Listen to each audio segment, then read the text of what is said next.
शेलार यांनी भास्कर जाधव यांच्या कार्यालयाला भेट दिलेली आहे। आशिष शेलार कार्यालयात पोहोचले, मात्र भास्कर जाधव त्या ठिकाणी उपस्थित नव्हते। भास्कर जाधवांच्या पीए कडून शेलार यांचं स्वागत करण्यात आलं।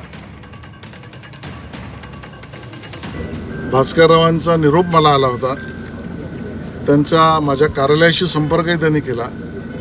त्यांच्या कार्यालयापासून 2 गाळे सोडून भारतीय जनता पक्षाचं आमच्या जिल्ह्याचं कार्यालय, त्या भारतीय जनता पक्षाच्या जिल्हा कार्यालयाला मी भेट देणार आणि म्हणून निरोप भास्कररावांचा माझ्या कार्यालयाला आला, मलाही आला की आपण माझ्याही कार्यालयात आम्हालाही तुमचं स्वागत आणि त्या ठिकाणी ऋण व्यक्त करायचं, कारण कोकणचे आम्ही सगळे, भास्करराव काय किंवा आम्ही काय, उदयराव काय, हे सगळे आम्ही कोकणातली लोक आहोत किंवा प्रमोद काय।